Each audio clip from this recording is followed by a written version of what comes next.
Claude Gibert, exploitant à Sainte-Juliette dans le Quercy, dans le Tarn-et-Garonne, et exploitant avec mon fils dans une ARL. On exploite 80 hectares de terre, tout en bio depuis 2008, et avec un début de conversion en bio en 2001 et une fin en 2008, en 2 étapes. Puisqu'à l'époque j'avais 150 hectares et je travaillais 150 hectares tout seul.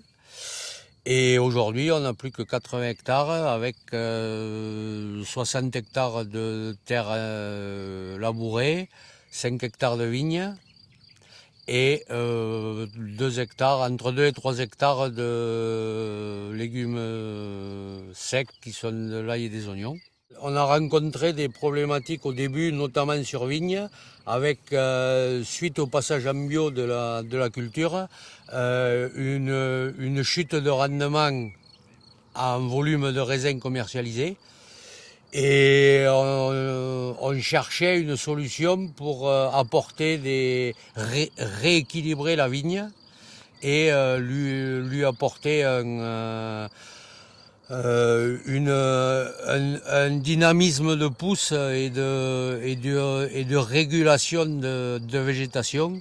On s'est arrêté sur les produits Biodevas parce que c'est ceux qui nous ont, a priori aujourd'hui, permis d'avoir une régularité de croissance et de gestion des maladies qui, pour moi aujourd'hui, restent efficaces.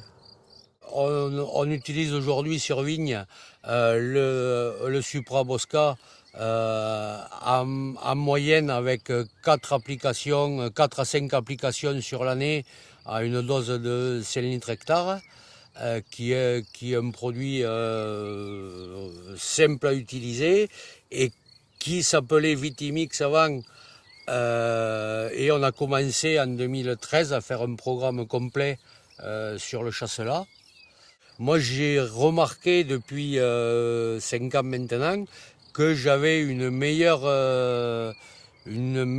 régularité de fertilité sur les sorties de fruits et une meilleure homogénéité de maturité. J'emploie aussi les produits Biodevas sur l'ail et l'oignon, qui sont le Stimix et le Funga.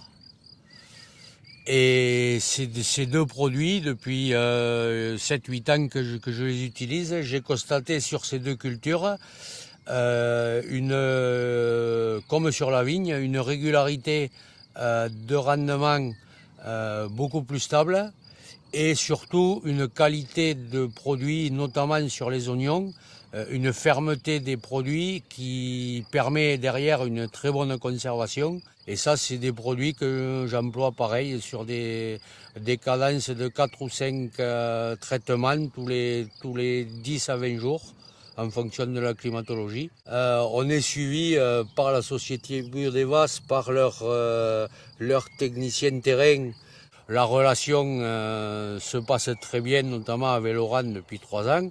Il passe même dans les cultures, des fois sans prévenir plus que ça. Et s'il constate une anomalie ou une carence ou un problème technique, il m'appelle ou il passe à me voir.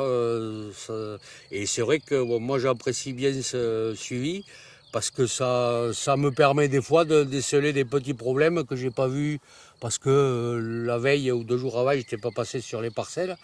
Et bon, d'avoir une vision extérieure en plus, ça permet de s'adapter et de réagir des fois un peu plus vite que ce qu'on ferait individuellement. Je me suis installé en 1986 sur la ferme de mes parents, après une formation agricole de base. Et c'est vrai que on a produit pendant une quinzaine d'années traditionnellement en conventionnel, comme on avait appris à l'école et comme nous avait appris, comme on avait vu faire à nos parents. Mais c'est vrai que moi, plus ça allait, moins je me retrouvais dans ce système-là. Et c'est vrai que de passer en bio en 2001, j'ai eu l'impression vraiment de faire le métier que j'avais toujours eu envie de faire.